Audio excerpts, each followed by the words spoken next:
I'm very glad that I've come to talk to you after Jaap, because some of what I have to say fits in neatly with what Jaap was telling us. What I'm about to present to you is the story of the organised readership of the Urantia book in the United Kingdom and Ireland. We have a relatively long history in Britain, and our readers are thinly spread across the two countries.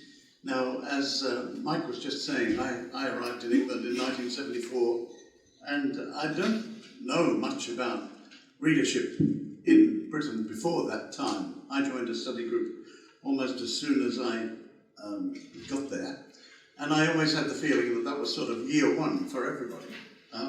It was certainly for me, but the Urantia book readership in Britain was in its infancy then.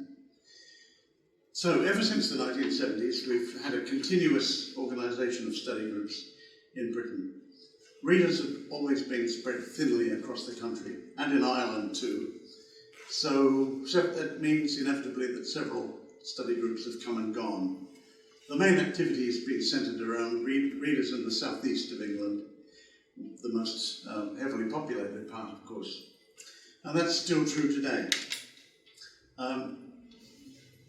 Now, our early connection with Europe, though, began very early on, and Jaap was just telling you about the importance to the Netherlands of Henry Beckerman and Balk. That was true of us too. In our original London study group, we often had visits from Henry. He was trying to foster the readership in Britain as well. And he used to stimulate our thinking with question and answer sessions. I still remember those postmarks from Wassenaar on letters to us, where he would ask us challenging questions and give us references to the papers, and it was homework until our next study group. And it was a wonderful training scheme, really, to get us, because none of us were all that familiar with the book, and he was. You heard from Jaap how industrious he was in translating the book into Dutch, and so we looked up to Henry as a kind of mentor for our early activities in Britain, and it taught us to approach the teachings in a questioning way, and to value the fellowship in reading the book. Henry used to always stress how important it was for readers to come together. So we all in Britain, or those of us who are old enough to remember him, have fond memories of Henry. Now, the Urantia book in its printed editions wasn't widely available in British bookshops, and only those that stocked esoteric works tended to stock it. So, readers in Britain were slow to discover the book, just as in most other countries. One way to make the book more readily available in Britain was to open a branch office of the Urantia Foundation, and that existed in my home from 1993 to 2008. I was the manager of the branch in Britain, and our job, of course, was also to put readers in touch with each other and with study groups, and to tell readers how to get books, and of course to order books into bookshops. So we had a reasonably good idea in those days of where the books were, where they were available, and how they were being sold. One activity that I started in 1988 as a sort of offshoot of running a study group was to run a newsletter, an independent newsletter called The Ascender. That ran from 1988 to 2009, and it was sent out to a mailing list of subscribers, and it was a forum for discussion about the teachings between readers in Britain. This was in the days before the internet, so it served a different function to what its resurrected version might serve now. And it was independent of the foundation and the UAI, but it coexisted with their activities in those two. So we're planning to resurrect it now that we have a newly constituted, newly chartered association. Then we had a period which we call the UAI UK period. That was our chartered name, and that started in 2003. The Urantia Association branch in the UK and Ireland in 2003. That existed until last year. We were only a local association because a number of readers didn't qualify us to be a national association, which some of us feel, well, it's our aspiration, of course, to be a national association. At the moment, we're still local, and we were then too. That naturally came to an end for the basic reason that we, all of us office bearers, served more than our allotted terms. But all throughout the period, we've had study groups. Study groups have existed in Britain for over 40 years. We've even occasionally joined readers outside Britain. We had a memorable experience in 2008, joining readers for a study weekend in Brittany, in France. And we're talking about possibly doing something similar again next year. For well over 20 years, a team of British readers has organised an annual summer meeting. You heard from Jaap about the annual study day in the Netherlands, centred around Jesus' birthday that he mentioned. Ours is also very loosely centred around Jesus' birthday. We usually have it around that time, usually at some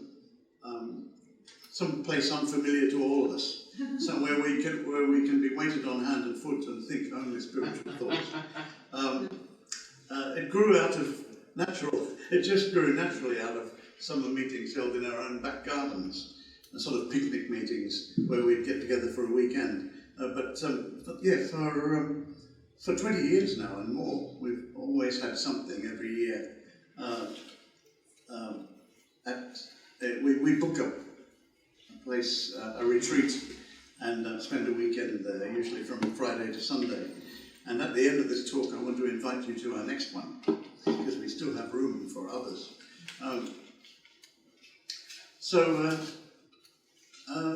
Yeah, we spend a weekend not discussing a particular theme. We plan it well in advance. We have the plans for this year's, and in a minute I'll tell you about them. But this is one continuous thread in our otherwise rather loose British activities. Some of you have actually been to our study groups, our study weekends in the past, and will know what they're like. Now, as of last week, I come like a newly christened baby to you, because in summer 2018, the UAI UK was dissolved, and a new association was formed. The Urantia Association of Great Britain and Ireland, we call it, UAGBI. It's open to members in both the United Kingdom and the Republic of Ireland, and our president, who can't be with us unfortunately at the moment, Barry Culligan, is from Ireland. He sent his greetings, and unfortunately he's ill at the moment, so he couldn't be with us. Most of our members live in the south of England, which, as I said before, that's where our regular study groups continue. And we are planning, as of last weekend, we are officially planning a regular schedule of activities. So last weekend, in the presence of Chris Wood, who's with us now, and with Luis, our membership chair, we chartered our new association in London. And we're all feeling optimistic about a new development for the future. But we do face problems, and I went into quite a lot of detail last weekend about the problems we face, about how we can be a better and stronger organisation in the future. Here's just a simplified list of the problems we face at the moment. I think among the British readers we need to restore faith in the purpose of an organisation of readers. We have to convince people that it's good to come together as an organisation. We have to establish stronger links of communication with each other. We have to establish contact with readers who tend to be solitary. I'm sure this exists in all countries, wherever the Urantia book exists online. I'm becoming increasingly aware of a kind of parallel movement of readers who don't come together socially, at least not maybe on social media, but not in each other's physical presence like we are here.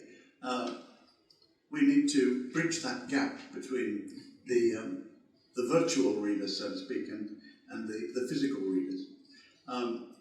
In a way, we are already doing that because our study groups are now partly online. I mean, we use Zoom quite a lot, and we have used Skype in the past to bring readers together who just can't physically be with us.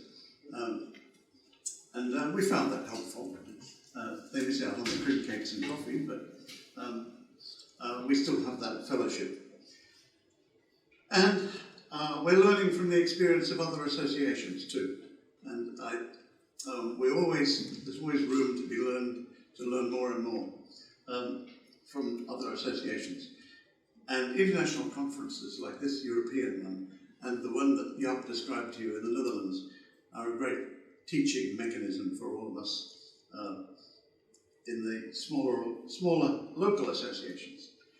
So now I want to just tell you a little about, if you want to know more about our forthcoming summer weekend, I have some rather badly photocopied details here, but I can give it to anybody who wants to. I'll just tell you very briefly that it's from the 6th to the 8th of September this year, so a little after Jesus' birthday this year, at the Belsey Bridge Conference Centre in Suffolk, in England, on the in East Anglia, at Ditchingham in Bungay. It's a big old, we usually go to large country estates or private hotels, in this case a Christian retreat centre. Our theme this year is being about the Father's business. We've got a full programme of activities. There's still room for more people to come along and join us. We've booked this large venue, so come up to me sometime between now and the end of the conference, and if you're interested in joining us, and I'll tell you some more detail. I think that's all I need to tell you for now. It has a swimming pool. They have a swimming pool, yes. Yeah. Right. And doing dancing. And yes, and dancing too. Yeah. Lots of activities. Okay, apart from the question of being about the Father's business. So thank you for listening.